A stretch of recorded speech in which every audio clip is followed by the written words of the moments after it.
Each year, Microsoft Research hosts hundreds of influential speakers from around the world, including leading scientists, renowned experts in technology, book authors, and leading academics, and makes videos of these lectures freely available.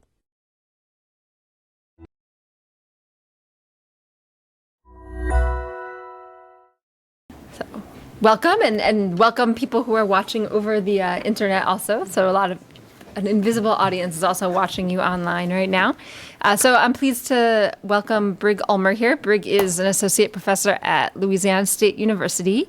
And many of you are probably familiar with his research in tangible interaction. Brig has been a pioneer in that area. His paper on the metadesk that many of you are familiar with was given a WIST Lasting Impact Award.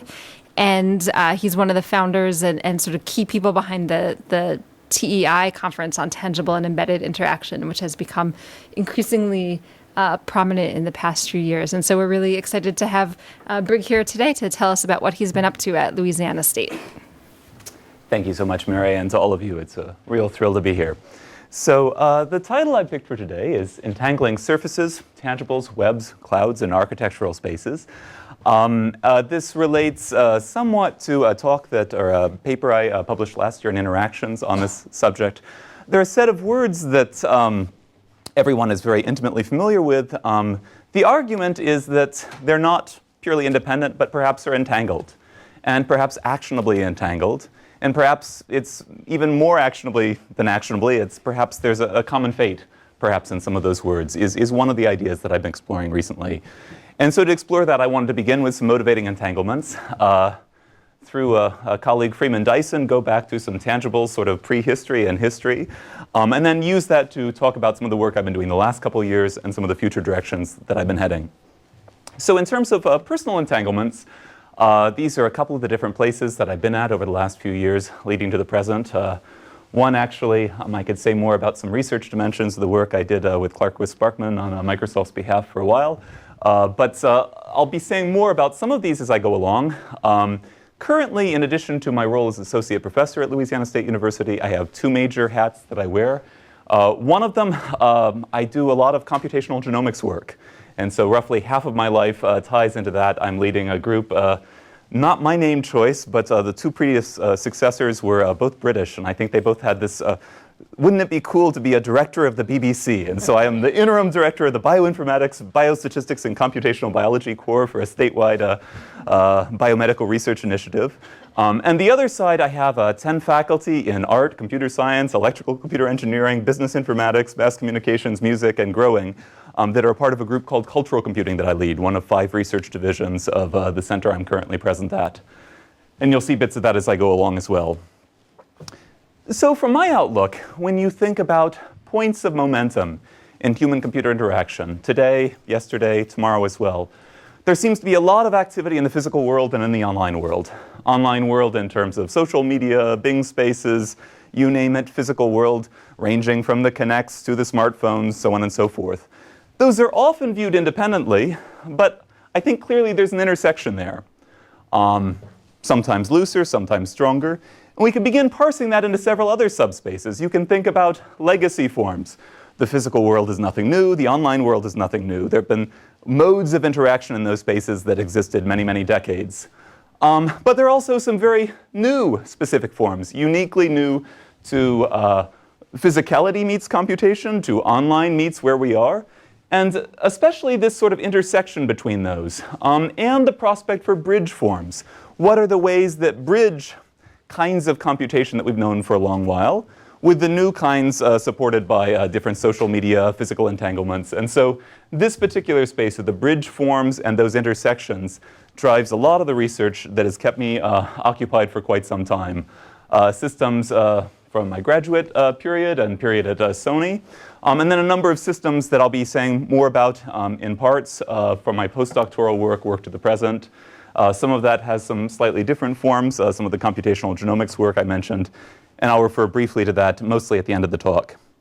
So starting at a point 1997, that is one of the more known papers that Mary was referring to. My first project at the Media Lab involved the Metadesk and a couple other projects I'll show you in the next slide. and was a point of departure. Had some interesting properties. I wish I remembered that what Andy saw more clearly than I, that we actually, with our vision system, if we took off these objects and put our hands down, we could actually have multi-touch interaction. But it was really, really focusing on the tangible dimensions about what these kinds of surfaces could be. Something that we talked about with the Tangible Bits paper was several different points in architectural space, and a drawing saying that these at least coexisted. What I don't think we said, and what I don't think has been the future of that work, is that maybe, again, there was a codependence. Rather than just doing ambience or just doing surfaces, what were the prospects if you more actively interlinked those together, more intensely entangled those, as it were? And I'll say more about that as I go along. After that work, I realized that I knew a decent amount about graphics, but I really didn't know that much about physical objects, hadn't shaped them as much with my own hands. And so I did a series of projects, here a subset of those in the rest of my years in Boston, as well as some work at Sony that really influenced. And as I was going through that work, I was trying to, again, wrestle with this notion that humans are not new to physical interaction with the world. And it seemed to me, just on first principle, that if we learned something more about our last 100,000, 10,000 years of interaction with physical objects, that might give us a view towards the future. And in particular, one individual I encountered at that time, Freeman Dyson, some of you may know, probably the majority not, has had some really interesting tools for thinking about the future. One of them, a book called Imagined Worlds and a chapter called Evolution. He explores the idea, what can we say with relative confidence about 10 years from now, 100 years from now, 1,000 years from now, 10,000 years from now, 100,000 years from now, 1,000,000 years from now, and about the unbounded future. And I think, actually, as I've been reflecting on this the last couple days, Dyson was entangled with the Manhattan Project. He was leading something called Project Orion that had a reasonable prospect of having men on Saturn by the mid-'70s. They had the technology right, actually, dropping off strings of nuclear weapons behind you to propel you on their force impacts. But again, I think part of his entanglement with that and the future that led him to think a lot about the future. One of the simplest ways he introduces that chapter is, let's just think about the two shortest time spans, 10 years from now and 100 years from now. 10 years from now, his argument goes, we hope that all of us will be here. 10 years ago, we were all here. 100 years from now, I don't see anyone in the room that's more than 100. And I don't know, this is not wishing, maybe Patrick will be in a different state, but 100 years from now, probably most of us will be gone. And so as we think about what can be known or unknown at these different periods, but families, our families existed 100 years ago. Depending upon which continent or others, bits of our culture existed 1,000 years ago. We can think about 1,000 years into the future. And so a set of tools by looking to the past to see the future. And another sort of way, just looking a little bit at my immediate past, the activities that led me into that work with tangible interfaces into the present. Certainly I had been really active with robotics and sensors, speech, supercomputing, graphics. The supercomputing will become more relevant later. But I was also working very much in the context of the internet. I had built a first C-SPAN site on the internet in late 92, early 93. Actually, as I went to Interval for the first time, had these sort of two dual offers. One of them, Mark Andreasen, had invited me to be the third person on the team for the Mosaic browser. And then there was the opportunity to go to Interval to work with Terry Winograd and some other people on what led me into the tangible space. In particular, with the Interval time, I arrived as a 19-year-old, one of the first two interns there, and there was this interesting proposition that we were presented with. The idea that Paul Allen, as Microsoft's co-founder, and David Liddell's interest was not really so much in coming up with a few new products, not even so much coming up with a few new companies. The real interest was, by putting a couple $100 million in, if we could just come up with one or two new industries. Wouldn't that be interesting? Turns out to be hard. And there was a really interesting tool also for that one of the probably three most influential courses in my life, two of them I took at the same time. One of them was my remedial admission to the MIT Media Lab. They said I wasn't ready to come until I did some remedial night school education in graphic design, which is probably the top of my list of the most influential pieces of instruction I've had in my life. The other was a course that David was teaching at the same time, Accounting for Electrical Engineers.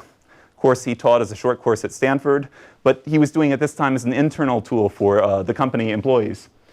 And so there was a matrix, probably Boston Consulting Group, probably roughly 90. And the idea was, if we're thinking about existing industries and new industries, existing products and new products. As best I understand this, and I was confirming this with him a couple days ago, I haven't found the original source article, but especially as a new company, and perhaps as any company, this is sort of a safer space. An industry exists, a line of products exists. Let's do a next iteration on that.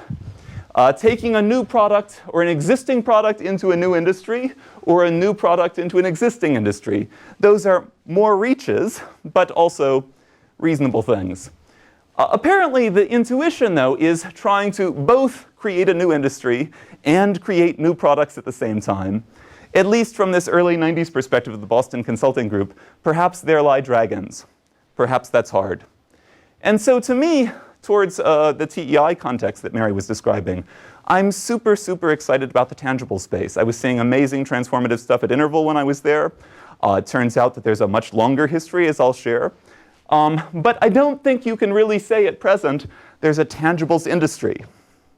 And also to me, as I look around the world, it would be shocking to me if there's any entity in the world who's put even 1/10 the investment, human investment, product investment, capital investment, as Microsoft into this space, whether you look at the 4 generations of Surface, whether you look at Gadgeteer, or 100 different other sorts of things.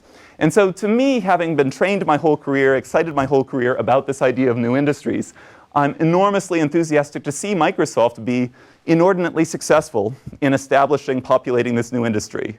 Because not only would that hopefully be good for Microsoft, but it would be good for the whole ecosystem to have success there. And so I'm really excited about that and excited to be here to learn as much as I can about activities that have gone on and perhaps in time hope to contribute to prospects in those directions. So I mentioned tangible history, prehistory. Let me go backwards in time. So when Hiroshi and I were meeting up in late 1995 and doing our first projects together in 96, we hadn't known that much about longer histories in Boston, for instance, related to tangibles. That's not quite true, because I was sitting right next to David Small, who was doing amazing Lego work and other sorts of things. But it turned out over the next couple of years, we kept discovering things. So there's an amazing list that Steve and others are familiar, Andy, called reuse. And one day, the reuse list had this series of tangibles that were actually meant to be sort of internal small computing nodes doing supercomputing simulations of fluid dynamics. 1988.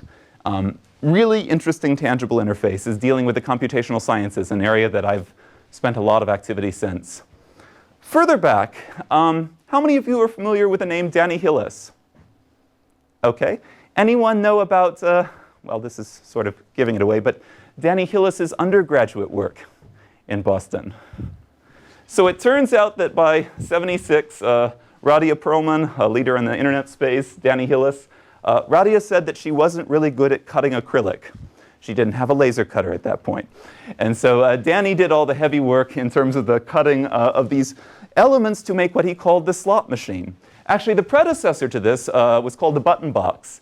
And the Park folks talk about that with the Pygmalion thesis, D.C. Smith, as one of the inspirations for thinking about icons in the GUI space. But the next project was something for 5-year-olds that let them do recursion, complex conditionals, and really program that with both their robotic turtle as well as the screen-based sort of turtle. And so this, again, was really educational, partly because I don't know of many projects in the last 30 or 40 years that have gotten to the level of expressiveness, of expressing recursion, conditionals, et cetera, with tangibles. But they did it with this interesting mixture of visual forms, physical forms, connecting those in different sorts of fashions. And Hiroshi and I, for instance, really were steering away from text, steering away from diagrammatics. Those were too traditional. We were really focused on the physical form. And so this, to me, was really educational. Maybe there was something that we had missed, opportunities lost. 1933. I don't know if many of you are familiar with at least the history of the Vinylite House. But I really enjoy this quote, this idea a special vision of the future where every surface, every artifact, aside from the humans themselves, was of plastic. And on the one hand, that's sort of familiar to us. We see things a heck of a lot more like that today than it was in 1933. What does this have to do with the future? So certainly there's the prospect that a decade from now, all of these, all of those are PHOLEDs, other sorts of display elements. To an extent, I mean, I think even in Bill Gates' own home, that's been around for a long time. King Abdullah, the Kaust, a lot of experimentation. And the question is, if there are a lot of trends that suggest we're heading in that direction, how would that be to live in? And there was an assertion that maybe that actually wouldn't be the optimal space to live in. And it turns out, how many of you are familiar with the design heuristic CRAP? Any of you? Super. You from my classroom, super. So contrast, repetition, alignment, proximity. Contrast, they're usually used in terms of graphical contrast, but certainly we see a lot of materials contrast, that this room is different, having this aluminum next to this fabric, next to this other. And then again, in terms of mediums and message, mixtures of dynamic surfaces with passive surfaces. How do these different elements mix? There's some beautiful aluminum bezels in the active columns in your art space there. And that fits the CRAP heuristic very well. But again, asks us, what are these interesting entanglements? So something that we've gone through in courses there. People, when they look at tile displays, when you were doing your handhelds talking with the tile display projects, look at the bezels as a bug. But maybe the bezels are interesting features, because actually smunging your pizza-stained fingers all over the glass has some limits in high traffic spaces. And so maybe really focusing a lot of emphasis on the bezels and the kinds of interactivity that might want to live there, maybe towards the CRAP heuristic. That is even better than having the bezel-free sorts of versions of this room of the future. Though at the same time, I do look at these walls, and they do look so naked to me in some ways.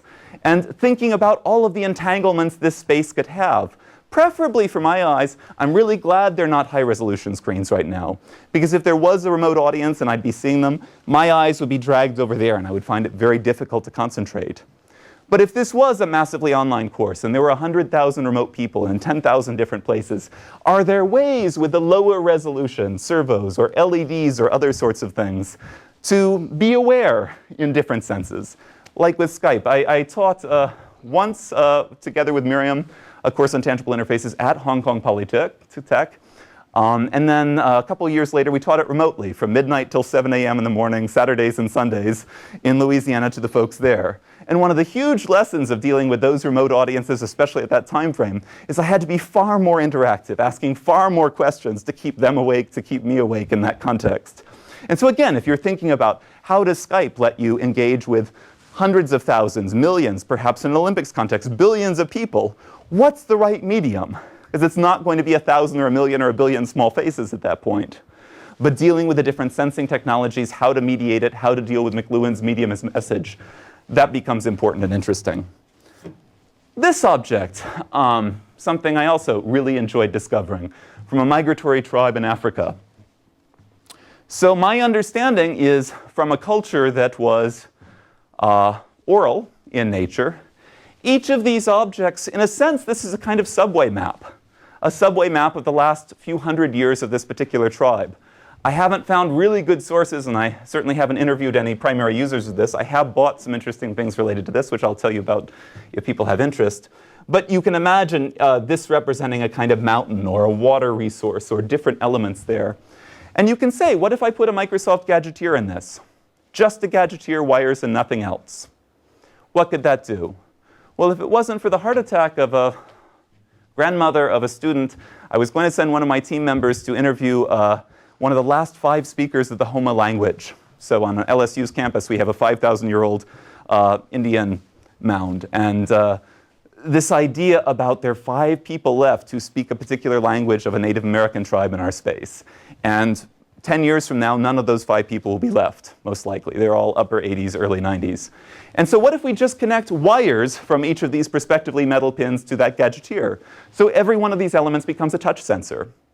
And so for speakers of that language, for non-speakers of that language, to let that, for the blind, to be a haptic map for recording stories, accessing stories. This sorts of tradition, and even towards something I've spent a fair amount of time looking at, maybe not so much, but the scrapbooking movement, maybe 7 years ago, passed golf in terms of sort of number of active practitioners. And so all of these sort of robo-knives that are starting to come out to help people with the scrapbooking, maybe these are the things that with your gadgeteer, with your surfaces, other elements, are letting people craft objects like this that are most alive when they sit upon, whether the fourth or the first generation surface, or whether with a gadgeteer, or maybe best with both in these different editions. Because that gadgeteer probably could be functioning 50 years from now. Probably most of the first 4 generations of service won't be functioning 50 years from now. And so this idea, how do we got very familiar with different paperback, hardback editions of physical books. But with tangibles, who's producing them, and what are the different editions, and how are they mediated, and how can those be entangled? I won't spend too much time going back 10,000 years ago, which is a favorite place, and I think has a lot to say about ubiquitous computing in terms of the clay accounting tokens, the tangibles, which were the primary way of doing business for roughly 5,000 years of human history. But this one seems very, very relevant. My favorite surface image. And so as you look at this with school children, mothers, merchants, street people, senators, all interacting on this counting table, which there's some evidence in another set of pictures that the tables were used interchangeably for gaming, early forms of backgammon, and for accounting, how business was done. To me, I see a great deal of the future of surface computing in this image from the past. For example, there was a popular thing 15, 20 years ago about taking different WIMP notions, taking Apple Human Interface Guidelines and inverting them. One thing that if we look at that table and we look at some prospects, here is a user experience guideline from Microsoft Surface. Must, in terms of orienting always to the person involved. And if we look back at this, we might say, for instance, that this failed, that particular property. Now, probably in this original incarnation, they weren't looking at large interactive display elements. And so maybe that was the only way that you could do things. But I think there's also a real possibility. Some of the work that Miriam, myself, Ali Mazalek at Georgia Tech, and Orit Sher at Wellesley are doing, are trying to take that and invert that. And what if we say, actually what we see when we're looking at this is Excel. Tabula, the word for about 1,000 years. They didn't use the word abacus. That was the Roman columns. Tabula, tables, were the name for this way, the way computation was done. Before paper was common, after paper was common. And so maybe, again, if we think about the future of Excel, maybe it's woven into these sort of conference tables and other sorts of elements, and being able to have many things that do have a specific orientation. So here with the concept sketch, something we've been proposing for computational biology, computational genomics, we're letting people quickly flip the orientations to orient the text in different sorts of ways, but really taking very highly structured. Maybe you could say one challenge of a number of tabletop interactions is that they've been not only insufficiently entangled, but insufficiently structured. That maybe that structure, if we're dealing with Steve's sort of large-scale information visualizations, all a Bing, if we've got billions of different elements that are always reorienting for some things is exactly the right way, but for other things, maybe that's been a challenge that's been hard in some ways to get over. Or a last element. I know one person in the room who can read these hieroglyphics, but anyone else for any of these hieroglyphic elements, things that are legible? So to me, the first time I introduce programming, I start with this slide. And it relates to my German and my biology and a lot of other sorts of things. It turns out that anywhere you see something like this, that's a hyperlink. It's naming something which is both virtual and physical, a woman or man who is both a human and a god. So anywhere you see those, whether here on the Rosetta Stones, decoded by a bunch of undergraduates, here on an obelisk moved over to Rome, here on ceilings, on jewelries, that's a hyperlink. And to me, it's sort of interesting to compare that with a QR barcode and say, are we further ahead or were the Egyptians? Why? Because I really think if it's not already the case that most mothers and fathers will be telling their kids 2, 3 years ago, don't you dare ever load a naked QR barcode. Because how do you know that that's not the virus that's going to take down your device? You know, you would expect a disproportionate number of those things would take you places you don't want to be. And so again, where I haven't studied that much the legibility here, even for us who don't know how to read the rest of the elements, we can find 1 or 2 sub-elements and compare similar or different to other elements that were on this. here. This mark here looks similar to that mark. Maybe that's actionable, maybe not. But this idea about cartouches in several different forms, that's perhaps the most common. But here, if you ask a cartographer, what's a cartouche? They'll say, that's a cartouche, those are cartouches. They're the meta information that makes the rest legible. And they turn out to be really important because, for instance, if you don't have this element or this element, what's the nearest century? You know, that's not necessarily, especially if I were to continue north, you wouldn't find the fidelity representation of Seattle that you might like today. In fact, I'm pretty confident on that map, Seattle doesn't exist. Yes? So those are important cartouches. These maker marks in different sorts of ways, whether it's on weaponry or other sorts of things, those are these notions of cartouches as well. And so I've spent a lot of time thinking, again, if we're wanting to create structures that don't have an expected lifetime of 2 years, but perhaps 20 or 200 or 2,000, what are some of the different tools, or crossing many different widely divergent cultures, where Microsoft, like almost no other company, does that in terms of their computational things? What are some conceptual tools, physical tools, technical tools that could take us there? So I'll move more into the present. The way I've structured my research group over the past, 8 years at LSU and 2 years or so as a postdoc, has been taking this sort of interplay of tangible architectures and tangible applications. My engineering side is sort of on the one side looking at the physical dimensions. What are the pages, the books, the walls, the buildings? What are ways we can weave these technologies into the spaces in which we live, professionally, domestically, or in other ways? We've spoken a little bit about the cartouches. What are some concepts that perhaps could generalize, that really aren't specific just to tablets or just to embedded electronics with gadgeteers? But if we want to view all of these areas as actively entangled, what are some ideas that cross-cut? There was a great talk that hasn't been developed into a paper yet, presented a future of research funding for technology industry at NSF. The right answer is never one was the theme. And the idea in that talk, I'm blanking on the guy's name, he had led the X Windows team or co-led that, is we were so fixtured a couple years ago at least onto one mouse and one keyboard and one screen and one element. What if the one thing you do is you put an exclamation point in front of that and never say one? And never say just this surface, but pluralities of different surfaces. Most of what we're doing with these sort of hardback books have both a Microsoft Surface and an Android or an Apple or some not Microsoft Surface inside. And the idea that this heterogeneity with their different application space is actually more interesting, harder but more interesting than having the same kind of device in each of those two different covers. And so the technical spaces, if we're really trying to, as I showed pictures earlier, transform large walls, other sorts of things, whether with gadgeteers or other sorts of things, what are some scaling mechanisms that let us think about re-architecting this room with hundreds of thousands of different little points? I mean, it's not that difficult already if you take the largest, Microsoft, a few 100,000 employees. Right now we've got 1 million pixels there. And so certainly taking each pixel as a person is possible in this space. But again, if we want to do that in your atrium or do that here, and we want to do the architecture that can live, adapt, grow through time, there's some different kinds of technical tools, different types of data models. So in the tangible space, I don't know if I've seen a single paper, mine included, because the one I did it got rejected the first time around, in the TIE conference that really talks about equivalencies to HTML and how do we represent data. One of the whole goals in the TIE conference was that we have thousands and thousands of different point systems. But what was done with Microsoft Windows 1.0, the Apple Macintosh, the Star, is saying maybe individual applications don't get you there. Maybe it's only when you have this ecology, this conceptual, functional, critical mass, where you actually have a usable space, whether that space is this big or a larger building. And I'll say a little bit later about how interactive supercomputing could relate to what every one of us does. Certainly, every time you touch a key on Bing, you're interacting with an interactive supercomputer, right? Thousands of different compute nodes that millisecond by millisecond are coming up to predictively sort of suggest how is that next interaction going to play out.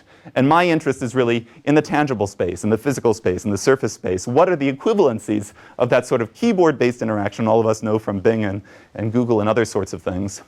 And to ground that, I've been looking at two particular subspaces. Really, mostly this first one. If you look at where the web came from, Vannevar Bush was writing about computational science. Science, in a sense. Tim Berners-Lee, working at CERN, was big science. Mark Andreessen at the National Center for Supercomputing Applications. All of these people were talking about things they hoped, and it turned out did generalize, But at least on the academic side, where you're trying to fund the work and trying to get the work heavily used in places that can afford it, this ability to sort of dive into some particular computational space where the science, the technology, engineering, arts, or mathematics can only happen through the thousands or millions of compute cores that are bringing that to life. Part of that idea also is that every one of your tablets or laptops, they all today have more than one compute core, but most of them are fewer than 10. And so the amazing flip of Moore's law that happened about 4 or 5 years ago is from the increasing clock to increasing core count. And so if Moore's law predicts roughly a power of 100 per decade, I think it's very reasonable to expect that every computational device, to the extent it still exists a decade from now, has 100 times the number of compute cores. And if we're still thinking so often in terms of single-threaded modes of execution for our interfaces, what if we sort of flip that and we have to think about it in something that scales to at least 100 compute cores? And so I'll again tell a little bit about that, as well as attempting to generalize this work with the work I mentioned with Native Americans, or thinking about blind, other people, other special communities where we can generalize out that in different sorts of ways. So my first exercise post-Boston with that, I worked on a large grid and cloud computing project involving 10 countries in the European Union. And there were two sorts of tasks we were looking at. One of them was numeric relativity, colliding black holes. It turns out that the National Science Foundation has invested more towards understanding colliding black holes than any single other research project, roughly $1 billion they've spent. There's this interesting facility in Louisiana coupled with an interesting facility in Washington, one form of very active entanglement between our two states, where your facility and our facility are several miles long by several miles wide, acting like something that's at least the size of the continent of North America, and they've been trying to put one in India or China so they have something that's the size of the globe, looking for colliding black holes. Because if we don't find them, it turns out Einstein will be wrong with one of his major predictions, and we'll have to sort of get back to the drawing board of understanding gravity as we know it. Involves a heck of a lot of computation. Or, in that case, biomedical applications. So one of the sort of 2 or 3 side projects I worked on in my 2 years in Germany was with a medical doctor who was in the business of breaking people's faces. Now, most of us, I don't see anyone in the room who looks like they're aspiring to have their face broken, but if your jaw sort of runs at roughly a 90-degree angle to where it runs currently, there are a set of people in the world with this maxillocraniofacial surgery who need to have their face broken into 5 or 10 smaller pieces, rearranged, and some of them actually have an interest in what they'll look like when their face is reassembled. And so the existing project was all of these very advanced visualizations of how the tissue folds over the... But the interesting details were the doctor wasn't in this lifetime going to be mastering those computational techniques. He was already working his 100-hour weeks, and there weren't a lot of extra times to master that. The patient also is a vested party. The patient wasn't going to be mastering these computational techniques. And so how could you begin thinking what were some of the kinds of furniture in the waiting room of the doctor or the other sorts of rooms where there are a couple different cards that have some things about the patients or the kinds of particular protocols they're working through, and to make it where just in a couple-minute interaction professionally or a couple minutes with the patient where they can do what-ifs and see brought to life on the sort of VR theaters what their evolving faces would look like. So that was a first project really trying to take this cartouches idea. How do we mix the physical and the visual representations? How do we take what you'd seen earlier with the data tiles or the parameter wheels and begin externalizing that in some fashion? In Boston then, or sorry, in Louisiana when I moved there, I saw a lot of work in large-scale video conferencing, especially with these big science projects. The first big science project where I actually had authorship status, 2 cover articles in Science. The main article had 250 papers, or 250 co-authors. I was at the low end of the time I put in. I put in only 700 hours or so of personal coding time into that. My wife put in several thousand hours, and that was again, and so big projects. And so this is a business about how we communicate the kinds of science, the kinds of weekly conference calls. That's actually a pretty small project. My wife right now is on the 1,000 Genomes project where they have, well, by now 2,500 different human genomes, verging on the million and the billion genome projects, and figuring out how to have these discussions to collaborate and make these things work. And so here you're seeing in 2007 where we're putting these different sets of tangibles in this space, in the remote spaces, coupled with the visualizations, all towards the goal of how do we have a good argument? You know, in the main access grid things, people, often the speakers didn't even control their own PowerPoint in the early days of access grid. They were sort of remotely saying next slide to the tech in the back. if we can put enough things, especially why the physical things, if the eyes are supposed to be on the people or on the data and not the device that's here. So this even connects, so one of the patents I had at Interval, back in '95, we had some amazing tablet interactions with large screen televisions to have much more active entanglement of internet data and other data than any product of which I'm aware today. But because we're not geckos, it's really difficult to have our eyes equally on two radically diverse surfaces at the same time. And so maybe whether we're driving or whether we're driving our cars or driving these devices, we ourselves are functionally blind. Yes, because we're trying to let our fingers do the walking while our visual attention is allocated elsewhere. And so this was exactly that case. Now we're actually putting the Microsoft Surface tablets, other sorts of things as mediators, but still trying to give some physical controls to help us keep our visual attention to the places where the action really is, and then let our fingers do the walking. There with sort of one page, and now with some that I brought with me, and I'll show later, having 5 pages, 10 pages, 20 different sort of haptic constraint pages, whether it's for a blind person, in the visual sense, or a blind person like all of us when our attention is allocated elsewhere. Have done a lot of different mentions, and I think in the interest of time, I'll skip over these fairly quickly, evolving with these cartouche and Causier notions. How, if we want to do certain kinds of technologies that function both on the tablets and the tables and the embedded electronics, and especially are designed to function with technologies that won't exist for another 5 or 10 years, what are some of the core concepts for how we represent content, how we represent people, how we represent activity? And again, I can come back to any of those if people have interest. Just one example of that, which was a couple-month summer project right after Deepwater Horizon. Turns out I moved to Louisiana 6 months before Katrina, and so we had a whole first round of tangibles that were about kids interacting with kids in North Carolina to sort of interactively change the models of Katrina to understand that. It was a nice case also for the impact of computational science, because there was a supercomputer that was used to do the storm surge models. A lot of scientists were very angry because they'd had computations running for months that were killed off for this wild and crazy idea that when a big hurricane came, maybe the priority should be simulating the hurricane, even if their code couldn't checkpoint and they were going to lose 3 months worth of work. And so with Deepwater Horizon, too, the idea of having some sorts of interactions on our first-gen table. Some of the devices are directly mediated by the Surface. Some of them are directly mediated by the iPad. Some mediated in other ways. But this idea of tearing off some series of different entangled elements. Because, again, as you know, maybe 4, 6, 8, 10 people around one of your commercial surfaces. But certainly if you're scaling to 15, 50, 150, 1,050, 10 million, those sorts of coincident models of interaction start breaking down. And so some interest that, again, I could refer to here again on some custom electronics versus mediated directly by the Surface versus one that's mediated by maybe a $50 digitizer surface that's on the way to being $5.50. Computational STEAM, my largest grant right now, around $1.2 million, 40 different investigators from 12 different departments, is saying if you look at Ivan Sutherland's work, transformative sort of first dissertations on what could computer graphics be. I believe TX2, if I'm remembering correctly, was the name of the computer that was involved. Does anyone happen to recall what TX2 was used just before Ivan Sutherland got his hands on it and just after? Well, it was a batch supercomputer that was briefly co-opted to sort of do this wild and crazy thing of interactivity. More than $300,000 in current mode. And so I wasn't adventurous enough to write that into the proposal, but sort of the idea is, what if we get a large, several hundred core processor and pretend that that's our PC?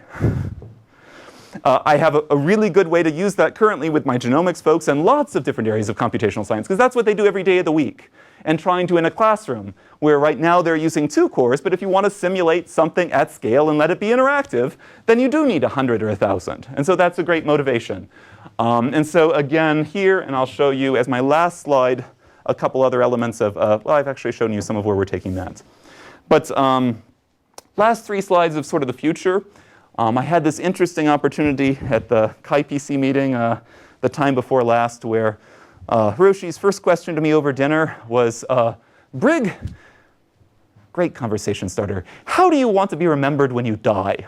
I said, Hiroshi, at that point, I'm 38 years old. I'm hoping I may have a little bit of time to sort of figure that out. But then the next morning, Ron Walkery I ran into, and he said, Brig, we'd love you to write about an article for interactions, and the only request is that it not deal with anything remotely tangible or anything else you've talked about in the last 15 or 20 years. And so this was a couple-month project. Actually, the public figure that's published, you'll see a familiar face over here, a current Microsoft employee holding some different things. But with large-scale supercomputing, there's been an idea for 50 years of having a head node, the place that you textually sort of interact to. We were really interested, what if we can have face nodes? So that as we're walking down the hallways, we're aware of remote people, remote computation, taking those invisible things, the inner workings of Bing and other sorts of things, and making those invisible things visible, intangible things tangible. And so here at the top, and again, this is really rough, but you're seeing me. So as of 2 weeks from now, I'll be required to spend 80% of my time in each of 4 different buildings. And of course, the numbers don't add up. And so the students are always chasing me. I'm always chasing the students. And how to be aware as I'm walking through the halls in different sorts of places. So here you're seeing some sort of very emerging lighting legend. And again, this is terribly rough, even though it's the most important thing. Does a certain color represent the Louisiana Digital Media Center, Patrick Taylor Hall, Coates Hall, or Johnston Hall? Again, mean nothing to anyone but you. But tangle that with my calendar. So it's not really truth, but at least for that which I'm already making publicly aware, can I begin letting people see for all the different faculty, all the different students, both physically and virtually, what's my Skype status, what's my iChat status? How do we do that with the people? How do we do that with their data? For all the cloud-based representations. And here, for the supercomputing representations, you're seeing STEAM, science, technology, engineering, arts, mathematics. And here, at this one, days of the week versus times of the day, and seeing which percentages of this supercomputer that we have are allocated towards computational arts, which is actually our huge economic driver and the thing that's sort of helped our center. Our building we're moving into the week after next, the 3rd floor is EA Sports, the 2nd floor is my center, and the 1st floor is both. And by tax credits, IBM announced a couple days ago they're moving 800 new employees to Baton Rouge. We've got these sort of funny tax credits linked to movie industry, game industry, other sorts of things that have been, again, attracting all these people, but how to mediate that and how to show how that's supercomputing, whether it's touching the film rendering or other sorts of things. And so again, I could say more about that later. Also the pull-down surface that we're trying to have on the gas springs to sort of float back and forth on the wall. Books. So here, and this is another sort of unpublished element, had this interesting meeting with some French and German folks. So there are 3 countries on the planet, none of them being the US, that have sort of larger consortiums of researchers doing tangible entangled things. So the Canadians have some sort of a surface entangled set of activities. But in particular, there are around 15 different German institutions and around 10 French institutions that are really active. And in the German and the French cases, strangely, perhaps, maybe not in other ways, most of their publications are published in French and in German in the local conferences. And so I was brought last summer to try to help them team up to do some big summer schools, big interactive workshops. But there's this challenge that if I don't speak the other language, it's almost like this blind case over again that Mary had mentioned to me. How do I sort of navigate more facilely than we can do today with Microsoft Academic or Google Scholar, but to dance across the different sorts of literatures? And so to me, at least perhaps the pictures are universal in some sort of sense. And so here, to let someone touch 2010, 2013, see all of the institutions, see all the venues where tangible entangled things sort of bulk exported from the ACM Digital Library into YAML or JSON, some relatively legible form compared to some alternate representations. And then start drilling down. And again, here is a 2-surface interaction, one on the right that's showing us the details, one on the left that's mediating that. But it's the same if we're doing this with tele-interaction too, having bunches of people in different rooms and having some interaction in our labs, some on the shared surfaces. And so this one has exactly the same layouts. This is how I spent my so-called last Japanese vacation. My wife was invited to speak for a week, and so I hung out in the Kyoto hotel room, and the Olympics were playing. A lot of, well, I guess there wasn't sumo, but a lot of things that the Japanese were really interested in. And so maybe I touch gold, and I see all of the countries light up that have a gold medal, or all of the different diving medals, some set of entangled interactions here. And this is partly this idea of this book, several different pages. I have some of it here, and I can grab afterwards. But tearing those pages out of the book and putting them back on the wall. And so with these magnetically coupled things, we're trying to see how these occupy larger, more persistent pieces of real estate. And let that persistence, if tangibles are fundamentally persistent, let's treat that as a feature rather than a bug. It isn't always. But here, perhaps, maybe this doesn't. Maybe we care about the groups in Microsoft Research, about time, what was happening, or was something happening before? Will something be happening after? If something's happening after, the room has a very different dynamics than if it isn't happening after. So why not have at least that presence? Right now, there may be 0 people remotely watching, or larger numbers of people remotely watching. When I defended my dissertation, it turned out that the largest number of remote people attending, my mom had 15 different people from her bridge group that were all watching remotely. And I probably would have explained a few things differently if I had a sense that there was this large contingent of 60-year-old bridge players. That was important. I didn't need to see their faces, but I did need to see something about their presence and be able to accommodate what I was doing to that context. And sort of the last element then again, I've already told you about the tabletop, and so I'll just show you what we showed at supercomputing last time, which was starting to tear those pages out of the book, put them on the surface, and see interactively with the different videos and other sorts of elements how those entangled elements starting to do more things around the bezel, which you would have seen a little earlier, and I could say more about. Are you referring to design galleries there? Yes, and that was actually the very first concept drawing I had with a metadesk, was taking sort of a Scrabble board metaphor like this and wrapping around this sort of stable outer grid. In this case with the design galleries, we do a CT scanner, we do an MRI scan. What's the best representation? Is it the bones? Is it the tissue? Is it the blood? The answer is, of course, what's the answer? Which is, of course, it depends is the answer to most things. And so trying to make that actively entangled, trying to make that accessible, and wrapping the people or the projects, the more stable things around the bezels. But yes, that is.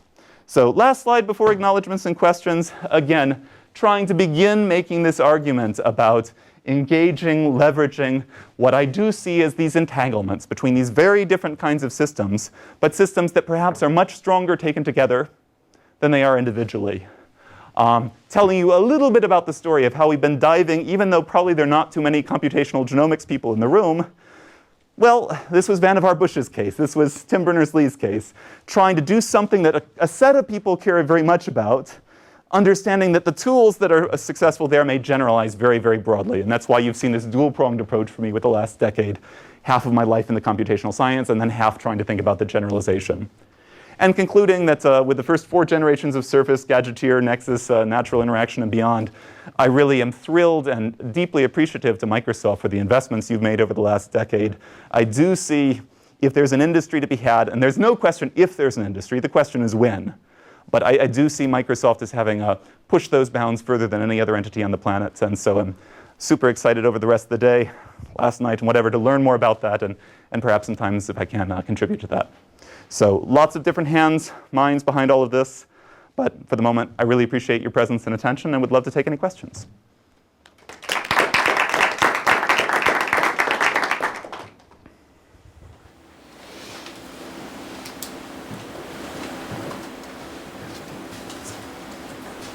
So I was going to talk about the STEAM effort, which is, I guess, sort of we'd always heard STEM, but you're adding arts there.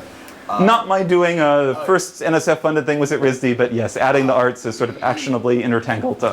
Asta will not disagree. So but how is that kind of playing out? Is that sort of federally funded across different labs, or is that your kind of center that's focusing on ways to teach that? I'm not sure how that fits into it. Good. So I think it's a complicated tapestry, and I could take a dozen different ways in. Actually, one of my funded projects, there was an enterprise at NSF called Creative IT, or I always assumed it was supposed to be pronounced creativity or something like this, that was trying to fund work at this intersection between creative arts, at the theory of cognitive science, and perhaps things towards actionable work with the computational sciences. That was funding some of my work related to K through 12 entanglements of this work, bringing this into informal science education centers, so on and so forth. So that's quite independent for me. The word STEAM has gotten some momentum, workshops at RISD, other sorts of places about saying, how is the art side not about making something pretty, but as you were arguing last night, that's existential, perhaps, to articulating, making that work legible, actionable, and perhaps aspirational and inspirational as well. In my particular case, again, because my wife and I, with our own genomics work, a lot of the other computational science folks, but more and more the education of the art folks, and trying to use Maya and 3D Studio Max and whatever at scale, taking that into the classroom, and letting the instructor, again, have their full attention on the students. It's really, really difficult to have half of your mind debugging the networking and the other sort of console interaction while you're trying to, let alone this classroom, especially if you're trying to have multiple remote classrooms that are actively entangled. And so that's where we're trying to say, can we put the Surface tablets on the desk in other sorts of things, give a few more persistent elements that channel my fingers to activate a few functions, to change a few parameters, some tiny percentage of the functionality. But if that's infinitely more than none of the functionality in the classroom setting, both for the arts as well as the science and the other sorts of domains. With the conference calls for the 1,000 whatever genome projects, they still go purely audio because they have at least 50, perhaps more than 100 co-participants. And I guess you could say that they've just not caught up to the video conferencing, or perhaps having the video conferencing with a few hundred participants is challenging. And so what are the alternate mediations then, and the alternate tools? If we're really trying to, they're barely at the stage, they send around their PowerPoints, and we all load it up, and we say verbally where we're going to go, and we watch it, that dead data. My interest, again, both for that as well as for the arts cases, is to make that live data and let people figure out the clutching mechanisms, the handoff mechanisms, the raising the hand sorts of mechanisms. Link that to the high-performance computation. People are doing the interactive supercomputing every time they touch Bing and Google. Why not, again, try to think about the next couple steps as that permeates other kinds of applications other than search alone? So that's a half answer, and I could try to dive more into sub-elements, but it's at least half, hopefully. There were a couple others, yes? So, do you think tangibles is an industry or going to be an industry, or what's your proposed trajectory of that? So like big hurricanes in Louisiana, like large-scale information warfare, I think partly just because of the last 10,000 years of our human history with objects and the fact that I'm really excited, all of us having bodies. I think that's a feature, of course, rather than a bug. It's not an if, it's a when. And which when, I think, again, the questions I was asking a lot of times this morning, are you approaching something mostly from the commercial case, from the domestic case, from the government space, from the public? I think that there's not, to me, what I see in my mind as an industry that recognizes itself as an industry. But to me, again, what I hadn't really realized until I was talking with Nick Villar in Barcelona, that you guys really have productized the gadgeteer. And I think it's really interesting to, with one eye looking at gadgeteer and the other eye looking at tables and tablets, say, what if I fuse those two together? And are those two independent things? One of them just about people who are gadgeting around in their sort of home lab, and the other about people who are, running Excel on the airplane, as I was doing. I think I did all of this on my Microsoft RT on the airplane. So I really appreciated that aspect. But I'm interested in how those fuse together, and how I think that they can be much bigger taken together than either taken individually in themselves. I think especially the big lesson I learned as you guys were funding me to help defend one of your patents. No, not your patents. You were wanting me to break your patent in order to not have a big issue relating to the bottom dock on Windows XP. And so that was what I was being funded on your side. And this whole idea about window managers. I think that window managers, we punt with the tablets and say, let there be one window. But it's harder to punt and different to punt when you get to the table.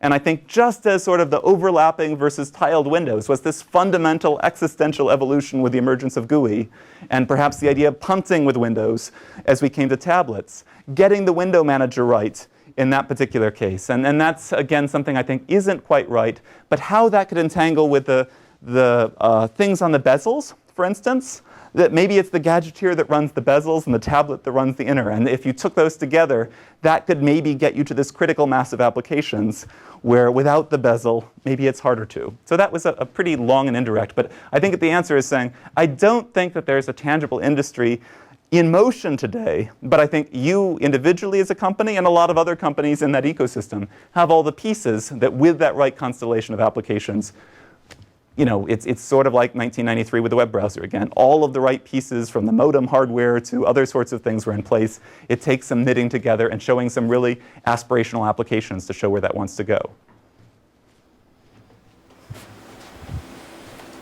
Please. You briefly alluded to a book project where you had different kinds of tablets making up this dual screen book. Could you go into a little bit more detail about that?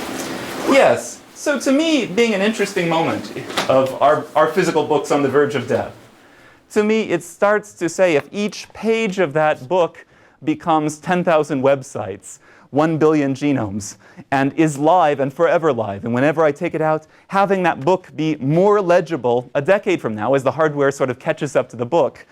So here was an example, and I left most of the pages I was trying to bring. But here is a page, and this page is just something I sketched in Turkey for an abstract sort of parameter study that works on a big surface, it works on a small surface, it works in between to sort of haptically guide your fingers.